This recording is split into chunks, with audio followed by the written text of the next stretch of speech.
There's two methods to do this. I'm gonna show you how to do both. Where you can just add an adjustment layer by clicking on it, like new adjustment layer, and then do that.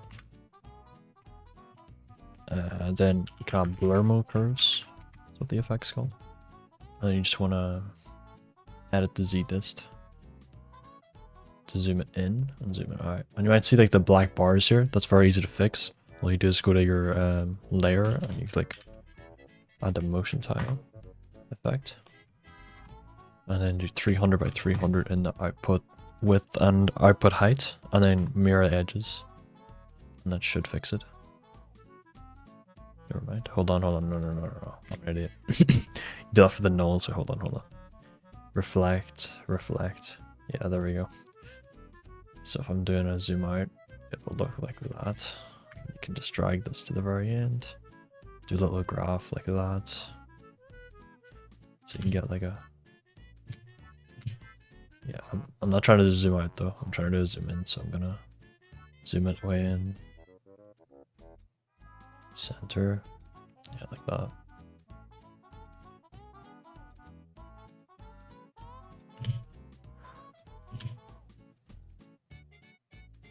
I think I've got this graph a little bit too stiff.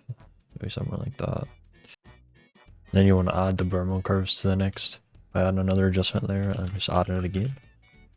Blur mode curves like this. You can do pretty much the exact same thing, where you could have it go in and then go a few frames forward and go back to like 1 again. Then you want to add something like that, like a graph like that probably, to make it go like bang. Obviously your reflect, or you could do tile, which whichever one you think looks better. I don't like tile personally, I like reflect, so I'm gonna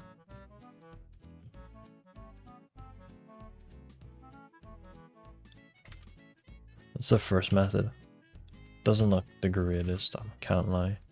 But it's mainly, this method's more like if you're doing like TikTok zoom in and zoom outs. But I'm just gonna show you how to do the better method, which I do all the time. Go motion tile, you add your motion tile to your layer. So, try that again.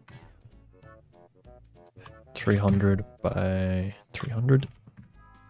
You can just Control C to copy it and paste it onto the other layer using Control V. And yeah, and then you can just add your null layer. Same way we add an adjustment layer. Click right click, click new, click null object. There we go. And if you want to do that, you can duplicate it multiple times, do multiple movements. So just use this little tool here to connect them. Yes, you just, if you want to just do like zoom ins, you can just do scale like that. But if you want to actually position where you're going to do the scale, there's two options. You can either click Y, hold Y in and move this anchor point to where you want to zoom in, or you can just use position keyframes. It's up to you really. I'm just going to do it like this though. Yeah. Actually, hold on. That's yeah, that's better. Yeah. So I'm going to do that. I'm going to add a little graph.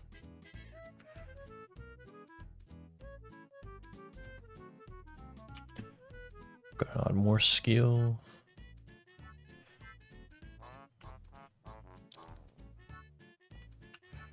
Here, I'm gonna go out. And then I'm gonna go up and do it like that. That graph looks decent. Oh, you can see a lot of thing here. Maybe you want to try to limit as much motion tile you want to show.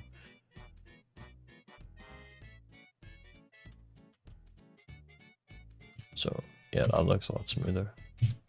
Can't lie, I've put way too much Twixter on this. Twixters are very fast. So I'm gonna do that there.